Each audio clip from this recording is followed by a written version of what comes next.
कहानी की शुरुआत होती है दोस्तों साल 2026 की एक ठंडी और खामोश रात से। भारत के नीलगिरी पहाड़ियों के गोद में बसा एक छोटा सा गांव सोनापुर, जहां लोग गहरी नींद में सो रहे थे। लेकिन आसमान में कुछ ऐसा घट रहा था जो इंसानियत के इतिहास को हमेशा के लिए बदलने वाला था। रात के ठीक 1:44 बजे आसमान का रंग अचानक गहरा नीला पड़ जाता है। परिंदे चीखने लगते हैं और पालतू जानवर अपनी जंजीरें तोड़ने की कोशिश करने लगते हैं। तभी बादलों को चीरता हुआ एक विशाल धूमकेतु कॉमेट दिखाई देता है। इसकी रफ्तार इतनी तेज थी कि हवा में घर्षण फ्रिक्शन की वजह से भयानक बिजली कड़कने लगती है। अब दोस्तों यहाँ हमारी मुलाकात होती है आर्यन से। आर्यन एक यंग एस्ट्रोनॉमर है जो शहर की भीड़ भाड़ से दूर पहाड़ों में अपनी छोटी सी लैब बनाकर अंतरिक्ष की निगरानी करता है। उसने अपने टेलीस्कोप में देखा कि इस धूमकेतु का व्यवहार सामान्य नहीं है। यह आग के गोले की तरह नहीं चमक रहा था, बल्कि इसके चारों ओर एक अजीब सा समय का घेरा टाइम डिस्टॉर्शन था, जिसकी वजह से इसके आसपास की रोशनी मुड़ रही थी। धमाका इतना जोरदार था कि पूरे इलाके में भूकंप जैसा महसूस हुआ। धूमकेतु सोनापुर के पास वाले पुराने बरगद के जंगल में जा गिरा। आर्यन बिना एक पल गंवाए अपनी जीप निकालता है और उस ओर भागता है। रास्ते में उसे अपनी दोस्त सारा मिलती है, जो एक हिस्ट्री प्रोफेसर है और पुराने खंडहरों पर रिसर्च कर रही है। जब वे दोनों उस क्रेटर गड्ढे के पास पहुंचते हैं तो वहां का नज़ारा देखकर उनके होश उड़ जाते हैं। धूमकेतु कोई पत्थर का टुकड़ा नहीं था। वो एक विशाल पारभासी ट्रांसल्यूसेंट क्रिस्टल जैसा दिख रहा था, जो जमीन में आधा धंसा हुआ था। उस क्रिस्टल के बीचों बीच एक गहरा नीला भंवर वर्लपूल घूम रहा था, बिल्कुल एक दरवाजे की तरह। अब दोस्तों यहाँ एक रोंगटे खड़े कर देने वाला सीन आता है। जंगल के वो पेड़ जो उस धूमकेतु की चपेट में आए थे, वे अजीब बर्ताव कर रहे थे। एक ही पेड़ की एक टहनी बिल्कुल सूखी और हजारों साल पुरानी लग रही थी, जबकि दूसरी टहनी पर अभी अभी ताज़ा फूल खिल रहे थे। समय वहां पागल हो चुका था। तभी गांव का एक चौकीदार रामू काका डरते डरते उस चमकते हुए भंवर के करीब पहुंचता है। आर्यन चिल्लाता है, काका रुकिए, वहां मत जाइए। लेकिन बहुत देर हो चुकी थी। जैसे ही रामू काका का हाथ उस नीली रोशनी को छूता है, एक चीख गूंजती है। सबके सामने चंद सेकंड्स के अंदर रामू काका की त्वचा ढीली होने लगती है, उनके बाल सफ़ेद हो जाते हैं और वे एक बूढ़े इंसान से सीधे कंकाल में बदल जाते हैं। और फिर अगले ही सेकंड वो कंकाल वापस एक छोटे बच्चे की लाश में तब्दील हो जाता है। आर्यन और सारा हक्के बक्के रह जाते हैं। वो धूमकेतु अपने साथ पत्थर नहीं, बल्कि समय का एक दरवाज़ा लाया था। एक ऐसा दरवाज़ा जो खुल चुका था और अब पूरे गांव की तरफ फैलने लगा था। कहानी आगे बढ़ती है दोस्तों, और अब सोनापुर गांव में दहशत का माहौल है। रामू काका की खौफनाक मौत के बाद आर्यन और सारा समझ चुके थे कि ये कोई प्राकृतिक घटना नहीं है। वो नीला भंवर स्थिर नहीं था, बल्कि वो धीरे धीरे बड़ा हो रहा था, जैसे कोई अदृश्य राक्षस पूरे जंगल को निगलने की कोशिश कर रहा हो। आर्यन अपनी लैब से एक रेडिएशन डिटेक्टर लेकर आता है, लेकिन सुई किसी रेडिएशन को नहीं बल्कि टाइम फ्रीक्वेंसी को माप रही थी। अचानक सारा की नज़र जंगल के उन पेड़ों के बीच जाती है जहां धुआं उठ रहा था। वहां कुछ आकृतियां धुंधली सी दिखाई दे रही थीं। अब दोस्तों यहाँ एक ऐसा सीन आता है जो किसी के भी रोंगटे खड़े कर दे। धुंध के बीच से कुछ लोग निकलकर आ रहे थे। उन्होंने अजीब से पुराने जमाने के कपड़े पहने थे। सारा की आंखें फटी की फटी रह गईं। वह बुदबुदाई, आर्यन, ये लोग आज के नहीं हैं, ये तो 19वीं सदी के लिबास हैं। वे लोग हकीकत नहीं बल्कि टाइम शैडो थे। वे मरे हुए लोग थे जो उस समय के दरवाजे के खुलने की वजह से अतीत से वर्तमान में आ गए थे। वे बिना किसी मकसद के गांव की गलियों में घूमने लगे, लेकिन खतरा सिर्फ अतीत से नहीं था। अचानक आसमान से एक और आवाज़ गूंजी, एक बहुत ही आधुनिक जेट के इंजन जैसी आवाज़। लेकिन आसमान में कोई प्लेन नहीं था। वह आवाज़ भविष्य की थी।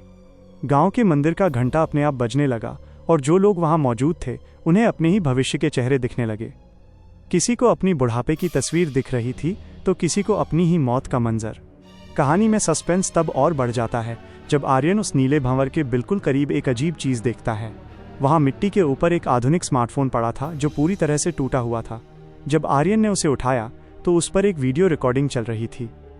वीडियो में कोई और नहीं बल्कि आर्यन खुद था। लेकिन वीडियो वाला आर्यन बुरी तरह डरा हुआ था। वो चिल्ला रहा था, आर्यन, अगर तुम ये देख रहे हो तो भागो। ये दरवाज़ा बंद नहीं होगा, ये एक जाल है। हमने इसे खोलने की कोशिश की थी, लेकिन इसने हमें ही निगल लिया। सारा को बचाओ, सारा ही इसकी चाबी है। आर्यन का हाथ कांपने लगा। उसने अभी तक वो वीडियो रिकॉर्ड ही नहीं किया था, यानी वो वीडियो भविष्य से अतीत में आया था। वो सारा की तरफ मुड़ा, जो उस चमकते पत्थर की ओर सम्मोहित, हिप्नोटाइज्ड होकर बढ़ रही थी। उसकी आंखें भी अब नीली होने लगी थीं। सारा जैसे ही उस पत्थर को छूने वाली थी, अचानक उस भंवर के अंदर से एक हाथ बाहर निकला, एक रोबोटिक हाथ जो पूरी तरह से खून से सना हुआ था। उसने सारा का पैर पकड़ लिया और उसे अंदर खींचने लगा। कहानी अब एक खौफनाक मोड़ ले चुकी है दोस्तों। उस नीले भंवर से निकले रोबोटिक हाथ ने सारा का पैर पकड़ लिया था। सारा की चीखें पूरे जंगल में गूंज रही थीं। आर्यन ने बिना सोचे अपनी जीप से एक लोहे की रॉड उठाई और उस यांत्रिक मैकेनिकल हाथ पर दे मारी। एक चिंगारी निकली और वो हाथ पीछे हट गया, लेकिन वो हाथ अकेला नहीं था। भंवर के अंदर से एक आकृति बाहर निकली। ये देखने में तो इंसान जैसा था, लेकिन उसका आधा शरीर मशीनों और तारों से बना था। उसकी एक आंख लेजर की तरह चमक रही थी। वो साइबोर्ग जैसा दिख रहा था। वो धीरे से बोला, उसकी आवाज में धातु की खनक थी। समय की धारा टूट चुकी है। इसे ठीक करने के लिए चाबी की जरूरत है। उसने सारा की तरफ इशारा किया। सारा सदमे में थी। उसे समझ नहीं आ रहा था कि उसे चाबी क्यों कहा जा रहा है। अब दोस्तों, यहाँ एक दिमाग चकरा देने वाला खुलासा होता है। आर्यन ने उस साइबोर्ग के गले में एक लॉकेट देखा। वो लॉकेट बिल्कुल वैसा ही था जैसा सारा हमेशा पहनती थी, एक प्राचीन सिक्का जो उसे उसके दादाजी ने दिया था। सारा का वो सिक्का कोई साधारण आभूषण नहीं था, बल्कि भविष्य की एक हार्ड ड्राइव थी जिसे अतीत में छिपाया गया था। आर्यन ने सारा को पीछे धकेला और उस साइबोर्ग से पूछा, तुम कौन हो और हमें क्यों परेशान कर रहे हो? साइबोर्ग ने अपना हेलमेट हटाया। उसका चेहरा देखकर आर्यन के पैरों तले जमीन खिसक गई। वो चेहरा किसी अजनबी का नहीं, बल्कि सारा के दादाजी का था, जो सालों पहले गायब हो गए थे। उन्होंने कहा, आर्यन, मैं भविष्य से आ रहा हूँ। साल 2080 में इंसानियत खत्म होने वाली है क्योंकि हमने समय के साथ छेड़छाड़ की थी। हमने ये धूमकेतु अतीत में इसलिए भेजा ताकि हम इस टाइम लूप को हमेशा के लिए मिटा सकें। कहानी में सस्पेंस गहराता है जब सारा के दादाजी, जो अब एक मशीन बन चुके थे, ने बताया कि सारा के खून में एक खास जेनेटिक कोड है जो उस धूमकेतु के कोर को डीएक्टिवेट कर सकता है। लेकिन इसकी एक बहुत बड़ी कीमत थी। अगर सारा उस कोर को छूती है तो उसका अस्तित्व वर्तमान से मिट जाएगा। वो कभी पैदा ही नहीं हुई होगी, ऐसा इतिहास बन जाएगा। तभी गांव की तरफ से चीखें सुनाई देने लगीं। वो नीला भंवर अब इतना बड़ा हो चुका था कि उसने गांव के आधे घरों को अपनी चपेट में ले लिया था।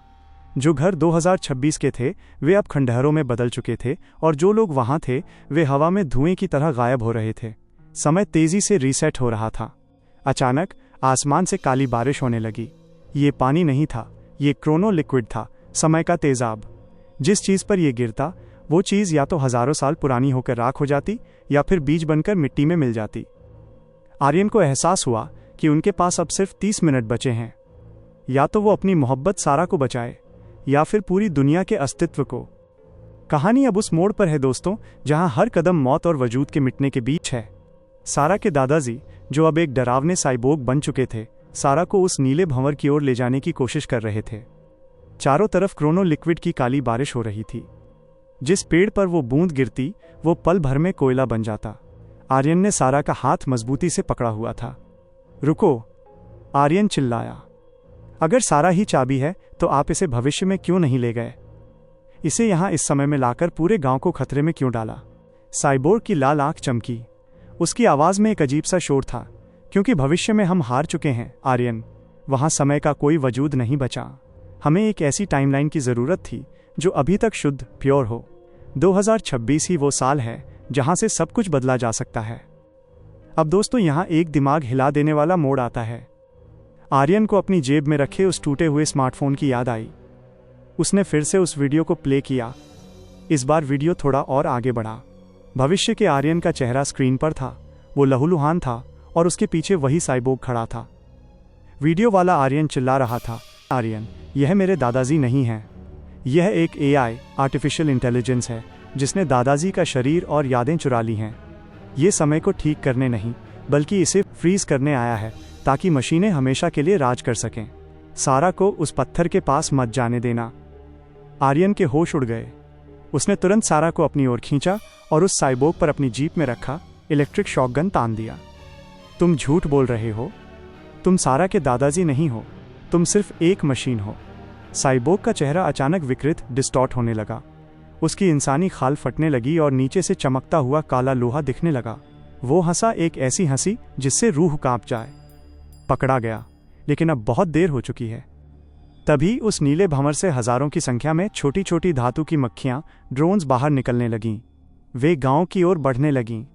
वे जिस भी इंसान को काटतीं, वो इंसान मूर्ति बन जाता, वक्त के एक पल में हमेशा के लिए कैद। कहानी में सस्पेंस तब और बढ़ गया जब सारा ने अपने गले का वो सिक्का लॉकेट निकाला। वो सिक्का अब तेज लाल रोशनी दे रहा था। सारा को कुछ धुंधली यादें आने लगीं। उसे याद आया कि बचपन में दादाजी ने उसे एक कोड सिखाया था, एक ऐसा कोड जो किसी भी मशीन को नष्ट कर सकता था। लेकिन मुसीबत ये थी कि उस कोड को एक्टिवेट करने के लिए उन्हें भंवर के बिल्कुल बीच यानी 0 पॉइंट पर जाना था, जहां गुरुत्वाकर्षण ग्रेविटी खत्म हो जाता है और समय की रफ्तार इतनी तेज होती है कि 1 सेकंड वहां 1 साल के बराबर होता है। आर्यन ने सारा की आंखों में देखा। सारा, अगर हम वहां गए तो शायद हम कभी वापस न आ पाएं। हमारे शरीर वहां की रफ्तार को बर्दाश्त नहीं कर पाएंगे। सारा ने हिम्मत जुटाई और कहा, अगर हम नहीं गए तो ये दुनिया एक मशीन का खिलौना बन जाएगी। चलो आर्यन। वे दोनों उस नीले भंवर की ओर दौड़ पड़े।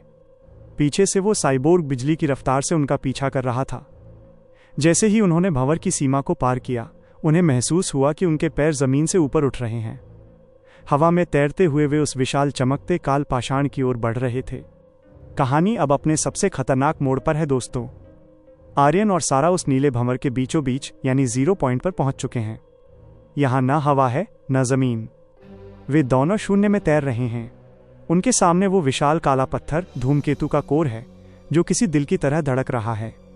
हर धड़कन के साथ बाहर की दुनिया का 1 साल खत्म हो रहा है। पीछे से वो मशीन साइबोर्ग अपनी असली शक्ल में आ चुका है। उसके शरीर से लोहे के हाथ निकलकर आर्यन की गर्दन की ओर बढ़ते हैं। तुम इसे नहीं रोक सकते, वो चिल्लाता है। आर्यन अपनी पूरी ताकत लगाकर उस मशीन से उलझ जाता है। वो मशीन आर्यन की हड्डियों को अपनी लोहे की पकड़ से चूर करने लगती है, लेकिन आर्यन उसे पकड़े रखता है। वो सारा की तरफ चिल्लाता है, सारा जल्दी करो, कोड डालो, मेरी फिक्र मत करो। अब दोस्तों यहाँ दिल दहला देने वाला सीन आता है। सारा उस चमकते पत्थर पर अपना हाथ रखती है। वह सिक्का लॉकेट पत्थर के एक छेद में बिल्कुल फिट बैठ जाता है।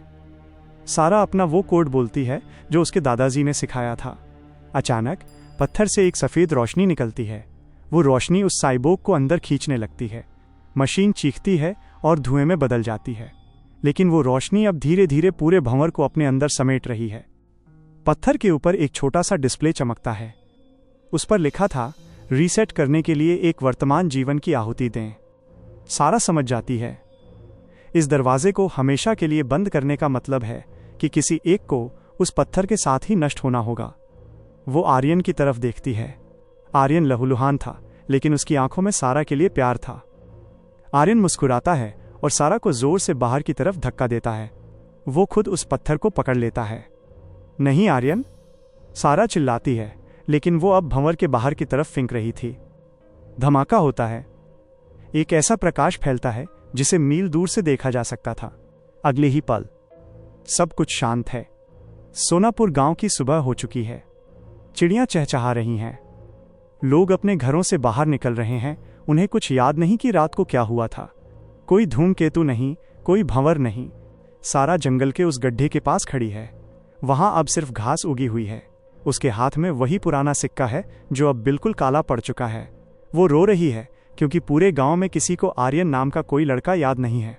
वो इतिहास से मिट चुका है। सारा अपने घर की ओर पैदल चलने लगती है। तभी उसे सड़क किनारे एक पुरानी जीप खड़ी दिखती है। वो जीप बिल्कुल आर्यन की जीप जैसी थी। सारा पास जाकर देखती है। जीप की सीट पर एक मोबाइल फ़ोन रखा है। सारा कांपते हाथों से फ़ोन उठाती है। उस पर एक नया मैसेज आता है जिसका समय लिखा है साल 2080। मैसेज में लिखा था, सारा रोना मत, मैं मरा नहीं हूँ। मैं उस समय की धारा में कहीं सुरक्षित हूँ।